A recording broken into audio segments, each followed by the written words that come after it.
Here we go. Finishing up the year. Happy New Year's Eve. Paul Jameson here, owner of the Jameson family of real estate companies. Here they all come. Jameson Realty, Jameson Property Management, Jameson Property Investments, and the new Jameson Property Maintenance. So I for next year vow to try to shorten my family displage. So we'll see if we can just go realty, maintenance, and you guys fill in the Jameson part. All right. I'm here with Marty and Sam Ivey with Ivey Exterminating. Have a great day to show your real estate today. Happy New Year's Eve.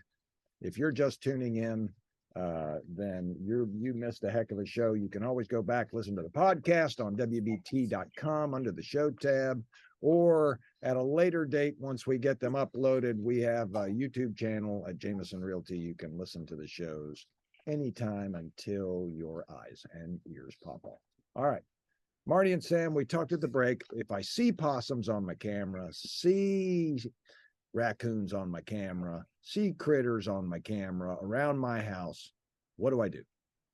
Well, first of all, the ideal situation would be give us a call, let us come out and do a visual inspection around the house, see if they're entering the house in somewhere. When can you get there?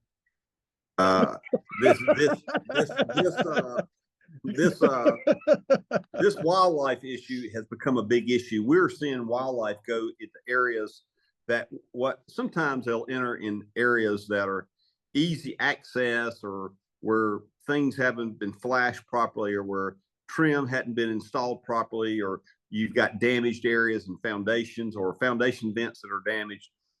They'll come into these areas. But now we're seeing them go into areas that are not compromised and just ripping them open.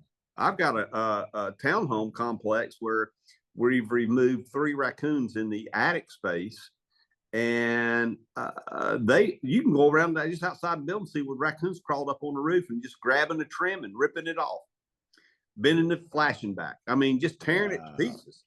And it's a problem. I mean, you got to be realistic about it. There are natural habitats being compromised because of dense development in urban areas, and it's going to become an issue until we relocate them or thin them out. It's just that simple. The rat issue in Charlotte, I mean, we're in the top 50 rat cities in the United States. Top 50 rat cities in the United States. You shouldn't talk about the political scene in Charlotte that way. Oh, I ain't going down that road. I'm not talking about Marty. I am not talking about the 2-legged ones. I'm talking about the 4-legged. The 2-legged ones that walk and talk, that's your problem. They're not my problem. I'm dealing with them on the 4 legs. But it is a huge issue. You need to pay attention to these foundation vents. If you've got damaged foundation vents, look for hair in these damaged areas to see if you see some type of hair. I know you're getting envious when we talk about hair, but no, I ain't going there. I'm not saying, but you look for those kind of things. And a lot of times you can look at the hair and tell what type of hair it is, whether it's a possum or raccoon. Possums, one of the big issues that we have with possums, raccoons, and crawl spaces, once you remove that host animal, then becomes a flea problem. And then it gets pretty expensive because a lot of times if you get the fleas that migrate inward, and you've got a vapor barrier in that crawl space, and that possum's been underneath that vapor barrier, you got to pull that vapor barrier out, and you can't reuse it. So then you've got the cost of a vapor barrier in there. Gosh. I mean, it gets expensive. I mean, fleas are a big hassle, man. They're just a pain in the rear. I mean, the flea population has kind of fallen flat because all the animals now on flea control from the vets, but fleas jump on them and bite the animals, and fleas die. And it's been very effective on flea control.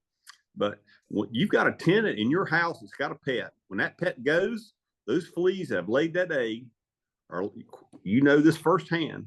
Yes, lay them eggs, and those eggs, when you come back in that house, they're starving Marvin. They're going to hit you like a banshee. Yes, they do. And it's a problem. It hurts. But, crawl space, segue on over to crawl space care. This time of year, we get a lot of calls. We get an extreme lot of calls about microbial issue in wet areas, mold in shower areas, mold in areas where they're throwing wet clothes, laundry areas, those kind of areas that were not occurring in the summertime. And the science behind that is pretty simple. The science is the fact that that microbial in the crawl space gets fed during the summer months if you've not controlled that humidity in that crawl space. And in the winter months, it's not getting fed, and that microbial releases. It's referred to in the industry as sporing. It's basically a mating flight for the microbial.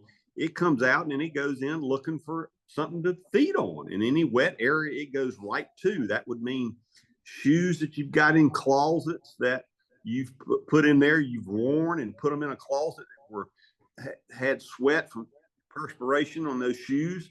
It means clothes that you throw down in the bottom of a closet. All these areas, and these all are relationships in most cases to microbial issues in the crawl space that can be dealt with by our company. Marty, let me ask a question. I don't believe let me ask a question that I have not asked you before.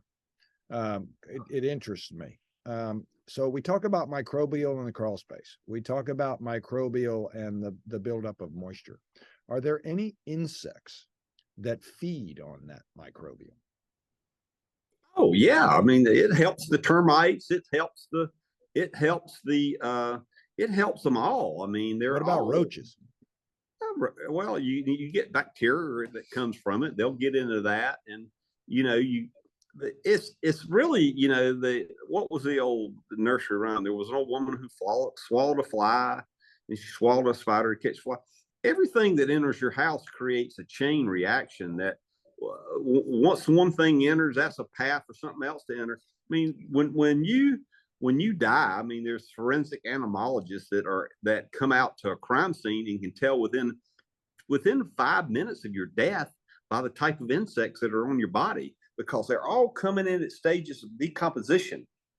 No different than a crawl space. I mean, a piece of wood falls out in the forest, 150 insects go at it, and 200 species of fungi go at it.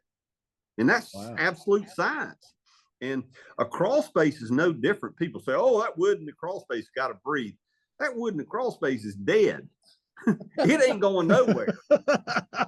I ain't never seen wood in a crawl space on an iron lung. I'm just telling you, that wood dead. And the only movement in that wood is through the humidity that comes and goes in the crawl space. I mean, it's simple science. I mean, when that humidity comes in, that hot, humid air is chasing colder air. And when it comes in, it's chasing that air. And if it's cold enough, a dew point results, and the microbial growth is going to occur. And once it occurs, it's kind of a snowball effect. The more microbial, eventually it turns into a wood-destroying fungi, and then it starts deteriorating your wood, tearing your wood apart. And depending on what goes on in the crawl space, you put a new air system in, you blow in faster, colder air, you have an animal get into the crawl space, tear an air duct open. All these things can change the condition of the crawl space. I mean, a lot of people say, well, why does my doors, fit one season and they don't fit the next season? And it's because all the humidity that's coming in and out of that crawl space laid up into the house, 40% of the air quality inside the house, a minimum of 40% comes from the crawl space. In another 5 years, there will be no more open air crawl spaces. They will gonna seal them. Energy, the cost of electricity from running all these cars and, powering all these. I now understand they now got electric jets. Paul, you're gonna have to trade. I saw it. That was really cool. Have to get rid of that Gulfstream and get you electrical model jet.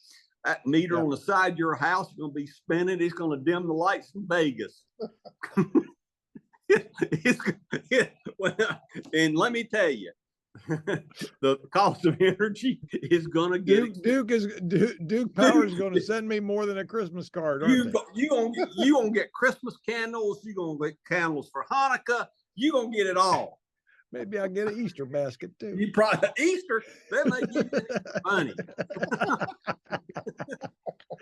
Well, if somebody wants to get their crawl space checked and have you go up underneath there like I need you to go ahead and schedule to make sure there's nothing crawling up in there like possums and stuff that I've seen on my Ring camera. How do they get you? 704-334-1616. That's 704-334-1616, or they can reach it at bugivey.com. That's easier for me to say. Just go outside and yell. That's what I do. I step outside and yell, woo, I need me some Marty and Sam. Get over here. But Paul, would you please quit doing that in the nude? We're getting calls from your neighbors. That's all right.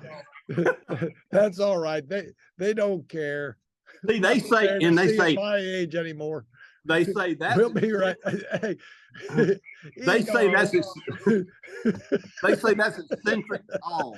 And I said, wait a minute, we gotta go to break. I'm not gonna let you talk. I got ETJ in here. 704-334-1616. We'll be right after the break. Oh my gosh, you are nuts.